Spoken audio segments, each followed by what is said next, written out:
मुख्यमंत्री युवा और महिला उद्यमी योजना मंजूर। युवा में स्वरोजगार को बढ़ावा देना है बिहार सरकार का फोकस। योजनाओं के लिए दी गई 200 करोड़ रुपए की स्वीकृति। पटना में हर दिन नया रिकॉर्ड बना रहा कोरोना। बीते 24 घंटे में मिले 2672 मरीज। तीसरी बार कोरोना ने पार किया 2000 का आंकड़ा।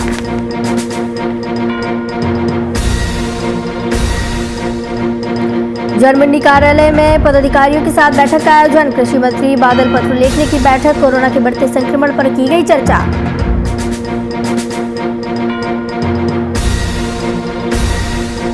गिरिडीह वासियों को मिली सौगात। सदर अस्पताल में डायलिसिस कक्ष का हुआ उद्घाटन। मरीजों का होगा निःशुल्क इलाज।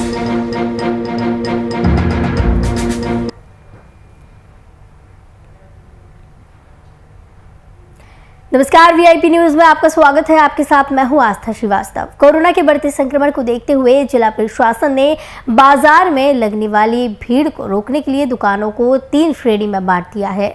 आवश्यक सेवा में शामिल किराना, दूध, दवा समेत अन्य दुकानों को रोज खोलने की अनुमति दी गई है, तो वहीं कुछ दुकानों को सप्ताह में 3 दिन ही खोलने की इजाजत है। बिहार में कोरोना की स्थिति और नीतीश सरकार की नाकामी पर विपक्ष हमलावर है, तो वहीं विपक्षी दल जपा ने नीतीश सरकार पर हमला बोला। जपा प्रवक्ता संजय सिंह ने वार करते हुए कहा है कि नीतीश सरकार कोरोना की लड़ाई में पूरी तरह से फेल है और कार्यकर्ता पप्पू यादव के नेतृत्व में पूरे बिहार की सेवा करने के लिए तैयार है।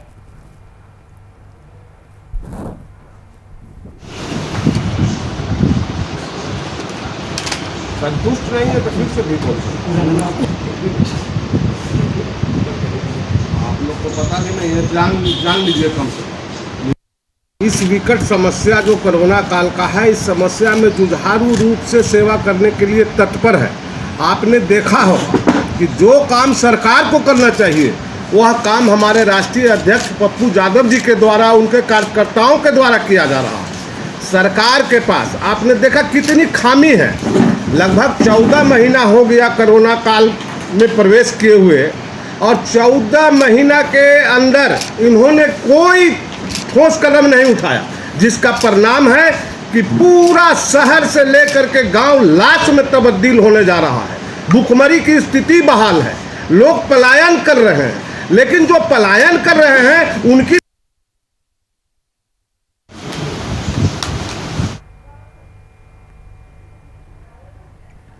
आपको बता दें कि लगातार पटना में कोरोना के आंकड़े रिकॉर्ड तोड़ रहे हैं। इसी के चलते अब राजनीति भी कोरोना को लेकर होने लगी है। पक्ष विपक्ष एक दूसरे के आमने सामने है। विपक्ष लगातार सरकार पर हमलावर है। इस दौरान नीतीश सरकार को इस लड़ाई में पूरी तरीके से फेल बताया गया है और कार्यकर्ता पप्पू यादव के नेतृत्व में पूरे बिहार की सेवा करने के लिए एक एक कार्यकर्ता तैयार है। आवश्यक सेवाओं को शामिल किया गया है, 3 श्रेणी में बांट दिया गया है, जो कि भीड़ को रोकने के लिए कदम उठाए गए हैं। जिला प्रशासन की तरफ से दूध, दवा समेत अन्य दुकान रोज खोलने की अनुमति दी गई है, तो वहीं कुछ दुकानों को सप्ताह में 3 दिन ही खोलने की इजाज़त है। तो कहीं ना कहीं इस दौरान सरकार की तरफ से कदम तो उठाए जा रहे हैं, लेकिन उतने सख्त कदम नहीं उठाए जा रहे हैं। इस खबर की तमाम जानकारी के लिए हमारे साथ संवाददाता कुमार गौतम जुड़े हुए हैं।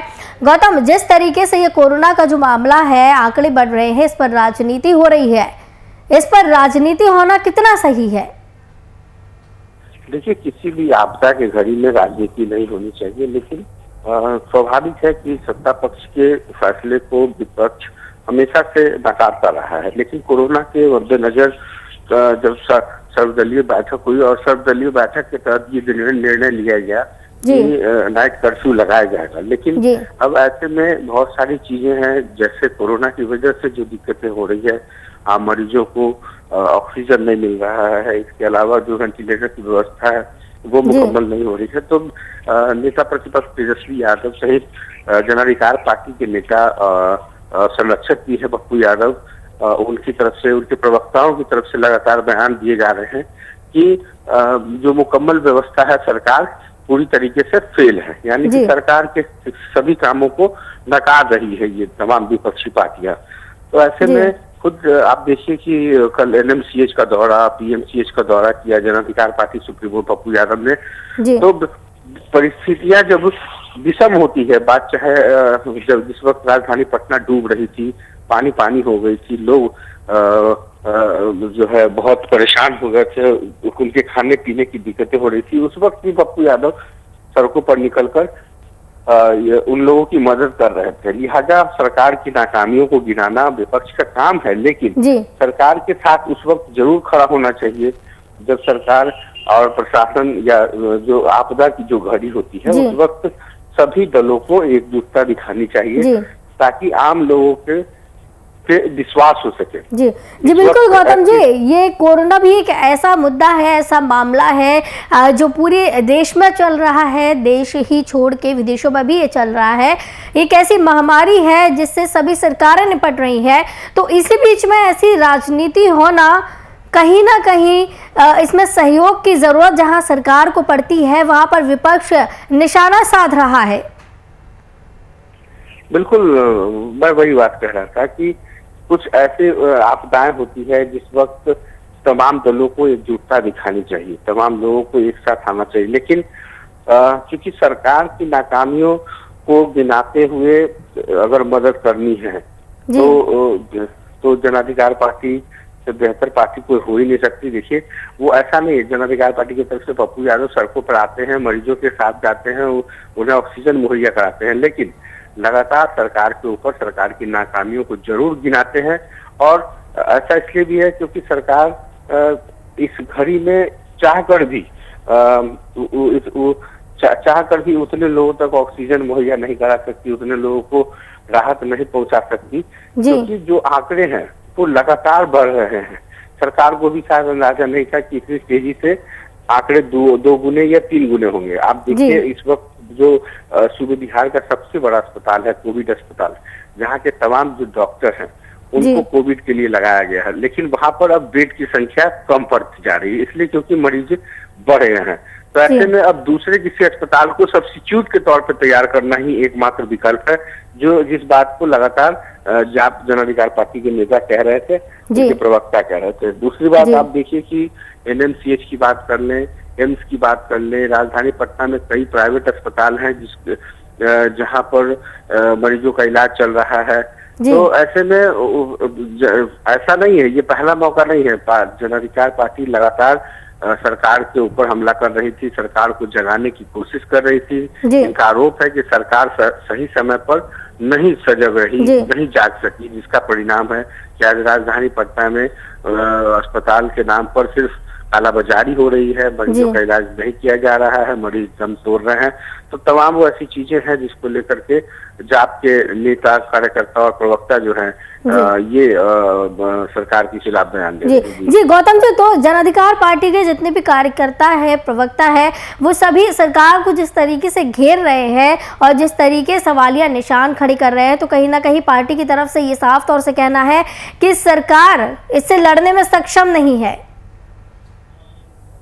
बिल्कुल, देखिए, सरकार के खिलाफ, सरकार को लेकर के जो बयान दिए जा रहे हैं वो इसी बात को लेकर के। दूसरा, नाइट कर्फ्यू पर भी जन अधिकार पार्टी को आपत्ति है। सरकार ये कह रही है कि जनता के बीच जो नाइट कर्फ्यू से कोई फायदा नहीं होगा जनता को। जनता लगातार जो है सड़कों पर नजर आ रही है, वो उनकी जो कुछ जिम्मेदारियां और मजबूरियां हैं जिसकी वजह से उनकी दुकानें खोलनी पड़ रही है, और ऐसे में प्रशासन उनके साथ सख्ती कर रही है। मतलब आम लोगों के लिए कई नियम हैं, खास लोगों के लिए दूसरे नियम हैं।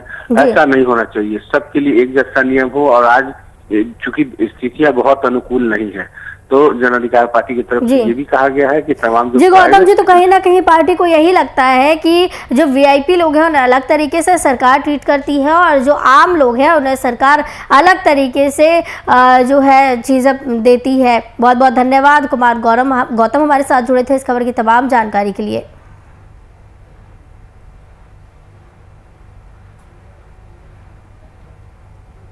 वैश्विक महामारी कोरोना वायरस की दूसरी लहर के बढ़ते प्रकोप को रोकने के लिए रांची अब धीरे धीरे सेल्फ लॉकडाउन की ओर बढ़ रहा है। राजधानी के कई व्यावसायिक संगठनों ने खुद ही अपने प्रतिष्ठानों को बंद करने का फैसला लिया है। राज्य के सबसे बड़े फुटपाथ दुकानदारों का मार्केट अटल स्मृति वेंडर मार्केट 19 से 26 अप्रैल तक बंद रहेगा। तो वहीं राजधानी रांची का मुख्य चौराहा अल्बर्ट एक्का चौक के पास शास्त्री मार्केट बंद कर दिया गया।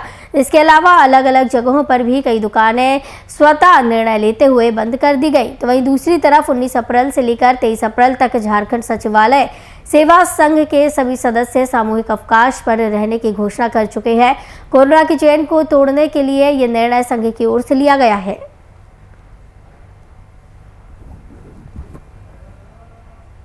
संघ 19 अप्रैल से 23 अप्रैल तक सामूहिक अवकाश की घोषणा करता है।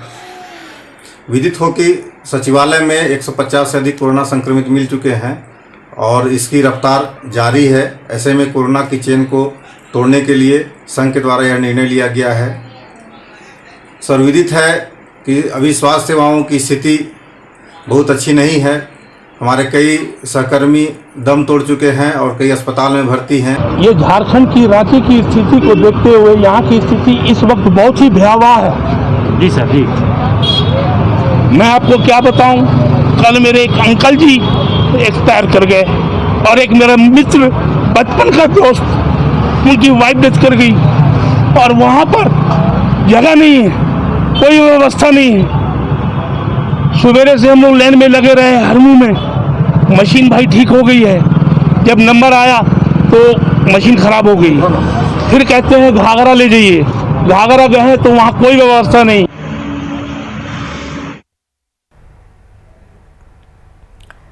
तो सभी प्रतिष्ठानों को बंद करने का फैसला स्वयं ले लिया गया है। तो कहीं ना कहीं अब लोगों को भी लगने लगा है कि सरकार अब इस पूरे मामले को लेकर सख्त नहीं हो रही है, तो स्वयं ही इस पर कदम उठाया जाए और स्वयं को लॉकडाउन की ओर बढ़ाया जाए, स्वयं को लॉक कर लिया जाए। तो अब सेल्फ लॉकडाउन की ओर रांची बढ़ने लगा है। व्यावसायिक संगठनों ने प्रतिष्ठानों को बंद करने का ऐलान कर दिया है और कहीं ना कहीं अब पूरे रांची में, पूरे झारखंड में देखने को मिल रहा है कि लोग स्वयं ही खुद को बंद कर रहे हैं। जागरूकता लोगों के अंदर स्वयं ही आ रही है। तो कहीं ना कहीं कोरोना से निपटने के लिए लोग खुद ही तैयार हो रहे हैं। अब सरकार इस पूरे मामले पर फेल है या फिर सरकार को सहयोग जनता कर रही है, इस पूरे मामले को लेकर ये एक सवाल खड़ा होता है। अब देखने वाली बात ये होगी कि जिस तरीके से सरकार फैसले ले रही है और जनता उनका सहयोग कर रही है या सेल्फ लॉकडाउन की ओर जनता बढ़ा रही है, झारखंड को कितना ये आगे जाके कारगर साबित होता है और सरकार को क्या निर्णय लेने की आवश्यकता है कि ये जो कोरोना है, जो फैल रहा है, लगातार आंकड़े बढ़ा रहा है, इस पर कंट्रोल हो सके।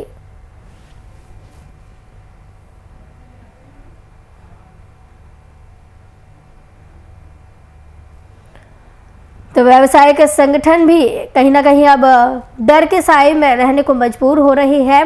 जागरूकता अब सभी संगठनों में खुद ही दिखाई दे रही है।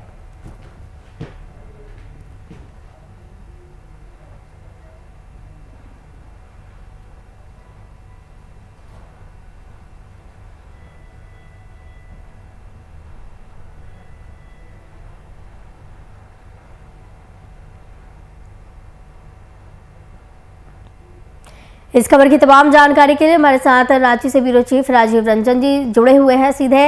राजीव जी, जिस तरीके से अब सेल्फ लॉकडाउन की ओर रांची बढ़ने लगा है, लोग स्वयं को लॉक कर रहे हैं, स्वयं ही लॉकडाउन की ओर बढ़ रहे हैं। ये बिल्कुल देखिए एक अच्छी पहल है और काफी पहले से ये अपील की जा रही थी सरकार के द्वारा भी और विभिन्न जो सामाजिक संगठन है वो भी अपील कर रहे थे कि सरकार तो जो काम करना है वो कर ही रही है, लेकिन आम पब्लिक को जागरूक होना होगा। लगातार आप देखेंगे लॉकडाउन 1 में भी जिस तरह से प्रधानमंत्री ने लोगों से आग्रह किया था और कोरोना का जो पहला देवा था उस दौरान भी सेल्फ लॉकडाउन जो लोगों ने निर्णय लिया था, देश को तो लॉकडाउन किया ही गया था, लेकिन जब तक सेल्फ लॉकडाउन का निर्णय नहीं लिया जाता है कुछ व्यक्ति के द्वारा, कोई भी नियम का पालन अच्छी तरीके से नहीं हो पाता। इस बार एक अच्छी पहल ये देखने की मिल रही है कि सरकार ने लॉकडाउन का फैसला नहीं लिया। मुख्यमंत्री हेमंत सोरेन ने शब्दों में कहा था कि लॉकडाउन लगाने का वर्तमान में कोई इरादा नहीं है, लेकिन उसके बावजूद भी जिस तरह से लगातार कोरोना के जो संक्रमण है वो बढ़ रहे हैं, अस्पतालों में संख्या जो है बेडों की वो घट रही है, और शमशान घाटों में आप देखेंगे कि लगातार जिस तरह से लोग कि आप कितने हृदय विदारक जो उनकी ध्वनि है सुनाई दे रही है कि शमशान घाटों में भी 10-10 घंटे इंतजार करना पड़ रहा है। तो जो ये तमाम स्थितियां, इसको देखते हुए लोगों ने, व्यापारिक संगठनों ने और कई सामाजिक संगठनों ने लॉकडाउन की, सेल्फ लॉकडाउन की बात कही है। और आज से जो है झारखंड चैम्बर ऑफ कॉमर्स ने भी एक अपील की थी कि आज से लेकर 7 दिनों तक का सेल्फ लॉकडाउन करे और इस लॉकडाउन के कारण काफी फायदा मिलेगा, ऐसी उम्मीद भी जताई जा रही है। क्योंकि स्वास्थ्य संगठनों और सिविल डॉक्टरों का भी कहना है कि सेल्फ लॉकडाउन के कारण लोग काफी जागरूक होंगे और नियमों का पालन करेंगे, इसका फायदा मिलेगा। जी राजीव जी, तो जिस तरीके से रांची को सेल्फ लॉकडाउन की तरफ लोग लेकर जा रहे हैं और सरकार के ऐसे निर्देश नहीं है फिर भी लॉकडाउन की ओर लेकर जा रहे हैं लोग, तो क्या लगता है कहीं ना कहीं जो व्यवसायी है, जो लोग हैं, उनके अंदर डर है या फिर उनके अंदर ये आ गया है मन में कि सरकार अब इस पूरे मामले पर कुछ भी नहीं करेगी तो उन्हें स्वयं ही लॉकडाउन करना पड़ेगा, सरकार फेल है यहाँ पर, या फिर लोगों की तरफ से सरकार को सहयोग मिल रहा है? फेल है या नहीं है, आप देखिए झारखंड की 3.25 करोड़ से ज्यादा जनसंख्या है जी। अगर 1/3 भी उसकी अगर अस्पतालों में जाती है तो उतनी जगह अस्पतालों में नहीं है। विभिन्न अस्पतालों को मिला लेंगे तो मुश्किल से एक 1% भी लोग जो होंगे उनके भी इलाज की व्यवस्था जो है वो नहीं होगी जी। तो ऐसे में अगर लॉकडाउन का फैसला वो सेल्फ नहीं लेंगे तो उनको पता है कि जिस तरह से अस्पतालों में बेड की संख्या नहीं है, लोग तड़प कर मर रहे हैं और विभिन्न अस्पतालों का घूमकर क्या स्थिति हो गई है, तो ऐसे में लोग अब जागरूक होना पड़ेगा। जो लोगों के सामने मजबूरी भी है और एक कह सकते हैं कि उनका सेल्फ जो डिसीजन है वो भी अच्छा डिसीजन है जी। अब देखिए सेल्फ लॉकडाउन अगर ले लिया गया है, सरकार ने ये फैसला ले लिया है कि लोग जो खुद से निर्णय लें, सरकार निर्णय नहीं लेगी इस मुद्दे पर। और अब जब व्यापारी संगठनों ने अपील किया था तो सेल्फ लॉकडाउन का सबसे बड़ा फायदा ये होगा कि जो बाजारों में भीड़ नजर आती थी, दुकानों पे खरीदारी करने के लिए लोग सोशल डिस्टेंस का पालन नहीं करते थे, बहुत ज्यादा गैदरिंग रहती थी, तो एक हफ्ते तक वो गैदरिंग नहीं दिखेगी, रोडों पे भीड़ कम रहेगी और हर जगह आपको उस तरह का जो मारामारी का दृश्य दिखाई देता था वो नहीं रहेगा। इससे फायदा ये होगा कि लोग एक दूसरे के कांटेक्ट में कम आएंगे, तो जो लोग संक्रमित भी हैं वो अपने घरों में रहेंगे, तो धीरे धीरे उनका संक्रमण जो है वो समाप्त होगा और धीरे धीरे वो ठीक होंगे। तो जो ठीक होंगे तो खुद ब खुद है कि अस्पतालों पे बोझ भी कम पड़ेगा। उसके बाद लोगों के सेल्फ लॉकडाउन से जो बीमारियां जो तेजी से संक्रमण फैल रहा है वो भी ठीक होगा। तो तमाम तरह से आप अगर फैसले देखें तो यही पाया जाता है कि सेल्फ लॉकडाउन सबसे अच्छा डिसीजन है और सरकार के दबाव नहीं होगा और खुद आम जनता इसे कर रही है, इसलिए ये सक्सेस जी बिल्कुल राजीव जी। तो कहीं ना कहीं घर में रहने से यदि किसी व्यक्ति को कोविड हो भी रहा होगा तो वो घर में रहने से, क्वारंटीन रहने से, सेल्फ लॉकडाउन कर लेने से वो धीरे धीरे खत्म हो जाएगा। संक्रमित हैं और आप बाहर नहीं निकल रहे हैं, कितने ऐसे केस आप देखेंगे कि संक्रमित हैं लेकिन उनको पता नहीं है कि वो संक्रमण की चपेट में है। जो लोग जांच करा ले रहे हैं वो तो घरों में बंद हो जा रहे हैं, अपने मेडिसिन को ले रहे हैं, तमाम तरह के उपाय कर रहे हैं, लेकिन कई लोग ऐसे हैं, मसलन आप हम कोई भी संक्रमित हो सकता है, जो लोग को प्रारंभिक लक्षण नहीं आ रहे हैं और वो जांच नहीं कराए हैं, तो ऐसे में वो दूसरे व्यक्ति को संक्रमित न करे या फिर उनका संक्रमण बढ़े नहीं। इसके लिए जरूरी है कि जो सेल्फ लॉकडाउन है उसको अच्छे से पालन किया जाए, क्योंकि जो लोग घरों से रहेंगे, चाहे व्यापारी हो या खरीदारी करने वाले हो, ग्राहक हो या फिर आम पब्लिक कोई भी हो, तो जब घरों पे रहेंगे तो अगर उनमें संक्रमण प्रथम स्टेज का होगा भी तो वो धीरे धीरे खुद ब खुद समाप्त हो जाएगा जब वो बाहर नहीं निकलेंगे। दूसरा ये फायदा होगा कि वो लोग दूसरे लोगों के संपर्क में नहीं आएंगे तो दूसरे लोग भी संक्रमित नहीं होंगे। तो तमाम तरह की जो कवायद की गई है आम लोगों के द्वारा इस बार पहल की गई है, एक अच्छी पहल है और उम्मीद है कि इस पहल के बाद झारखंड में जो कोरोना की रफ्तार है वो काफी कम होगी और इसकी संख्या घटेगी। जी राजीव जी, तो सरकार की तरफ से जो निर्णय लिया गया है फिलहाल के लिए माना जा सकता है कि ये बिल्कुल सही निर्णय झारखंड के लिए लिया गया है और लोगों ने ये जो निर्णय लिया है सेल्फ लॉकडाउन का, ये स्वयं ही लिया गया है। सरकार और लोगों की जो एक तरीके से कह सकते हैं कि सहयोगिता है, एक दूसरे से संबंध है, वो काफ़ी मिलजुल रहे हैं यहाँ पर। देखिए सेल्फ लॉकडाउन का फायदा ये है कि सरकार पे एक दबाव होता है कि अगर आप लॉकडाउन कर रहे हैं तो जो निचले स्तर के लोग हैं, जो डेली कमाने खाने वाले हैं, उनकी चिंता कौन करेगा, उनकी रोजी रोटी कहाँ से चलेगी। सरकार के सामने कई, क्योंकि लोगों का साफ करना हो जाता है कि सरकार ने लॉकडाउन किया इसलिए मजबूरी में किए हैं, तो ये एक, अब जब सेल्फ लॉकडाउन हुआ है तो सरकार के ऊपर भी बहुत ज्यादा सीधा लेजर प्रेशर नहीं होगा, सरकार की किरकिरी भी नहीं होगी कि आपने बंद कर दिया, आपने लोगों की चिंता नहीं की, आपके लोगों के सामने रोजी रोटी की। अब जो सेल्फ लॉकडाउन में लोग भाग ले रहे हैं वो स्वेच्छा से ले रहे हैं, तो स्वेच्छा से जो चीज ले रहे हैं वो सरकार के आरोप नहीं लगाएंगे। अब ये सक्सेस भी ज्यादा होगा। सरकार जब लेती थी तो प्रशासन को काफी एक्टिव होना पड़ता था, दबाव बनाना पड़ता था, उनको नियम का पालन कराना पड़ता था, उनको फाइन लगाना पड़ता था।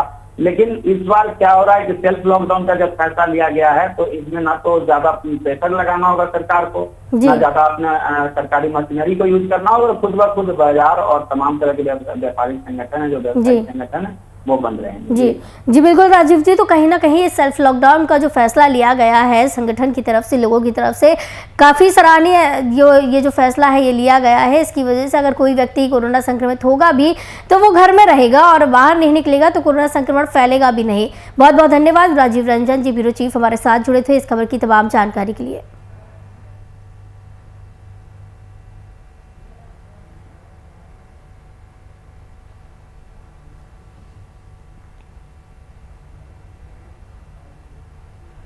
मुख्यमंत्री हेमंत सोरेन के बड़े बेटे नितिन सोरेन भी कोरोना की चपेट में आ गए हैं। आपको बता दें कि सैंपल जांच रिपोर्ट में वे पॉजिटिव पाए गए। तो वहीं सीएम के बेटे नितिन अभी होम आइसोलेशन में हैं और उन्हें किसी प्रकार की कोई भी परेशानी नहीं है।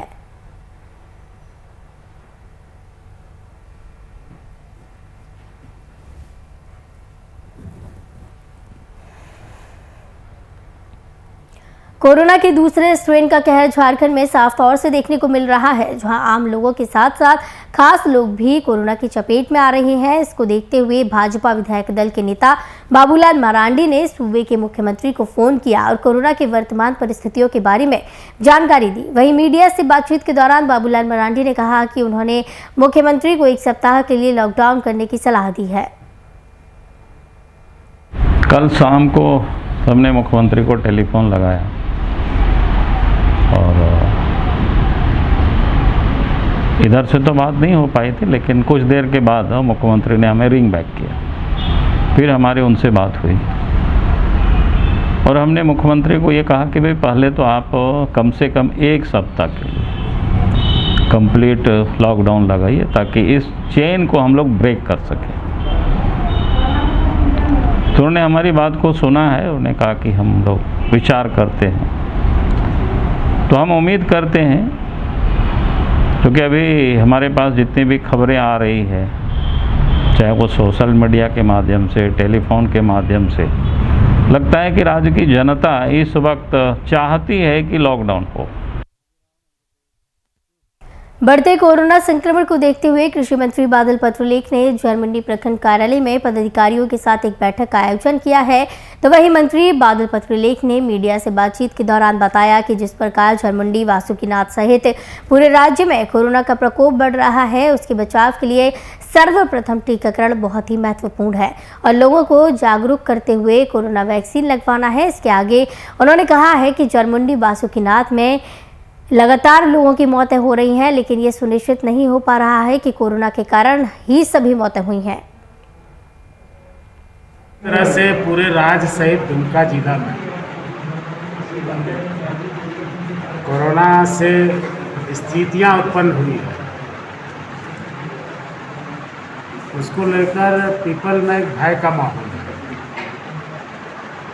कल 7 व्यक्ति की मौत हुई वासुकीनाथ और झरमंडी के आसपास।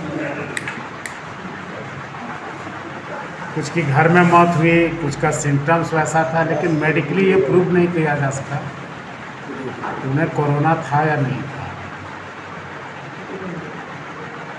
संयोगवश यदि था तो उनके दाह संस्कार में जो लोग शामिल हुए होंगे, अज्ञानता के कारण जो लोग इस व्यवस्था में सहयोग दे रहे होंगे, वो हमारे सामने भीषण कुव्यवस्था उत्पन्न कर सकते हैं। इन सब को देखकर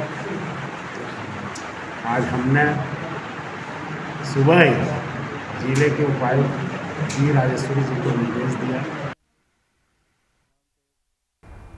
मधुपुर उपचुनाव समाप्त हो चुका है और प्रत्याशियों की किस्मत स्ट्रांग रूम में कैद हो चुकी है, जिसके बाद जीत का दावा दोनों ओर से किया जा रहा है। सत्ता के प्रमुख घटक दल कांग्रेस ने जहां जीत को लेकर कहा है कि मधुपुर उपचुनाव का हाल वही होगा जो पिछले 2 उपचुनाव में हुआ था, वहीं भाजपा ने भी अपने उम्मीदवार के जीत का दावा करते हुए कहा कि सत्ता पक्ष के उम्मीदवार की हार तय है।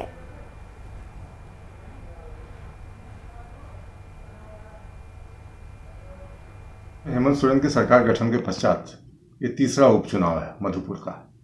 और इसके पहले जो उपचुनाव हुए दुमका में या फिर बेरमो में, दुमका में हेमंत सोरेन ने रिजाइन किया तो शिबू सोरेन का बेटा वहाँ से चुनाव लड़ता है। बेरमो में राजेंद्र सिंह की मृत्यु होती है तो उनका बेटा वहाँ से चुनाव लड़ता है। और मधुपुर में हाजी हुसैन अंसारी की मृत्यु होती है तो उनका बेटा ही चुनाव लड़ता है। तो ये जो वंशवादी पार्टियां हैं राज्य के अंदर, कांग्रेस और जेएमएम, कहीं ना कहीं अपने राजनीति के द्वारा मैं समझता हूं कि जो लोकतंत्र है उसको बंधक बनाना चाहती है। गठबंधन की जीत वहां की जनता ने अपना आशीर्वाद और प्यार को दे दिया। पूर्व में भी सरकार जब बनी थी हमारे, तो हाजी साहब वहीं से विधायक थे। उस समय भी वहां के लोगों ने अपना प्यार और सम्मान दिया था। फिर हमारे गठबंधन के उम्मीदवार को अपना मत उन्होंने दे दिया है। ये जीत भारतीय जनता पार्टी की झूठ की जो पिटारा रहती है उनके नेताओं के जुबां पे, उसको सत्य साबित करेगी। वो फिर एक बार मुंह के खाएंगे, जिस प्रकार पिछले बाई इलेक्शन में दोनों विधानसभा दुमका और बेरमो में हारे थे, इस बार फिर वो मधुपुर में हार करके अपनी सत्ता को अपनी जुबां से, जो भारतीय जनता पार्टी की कल्चर रहती है झूठ की राजनीति।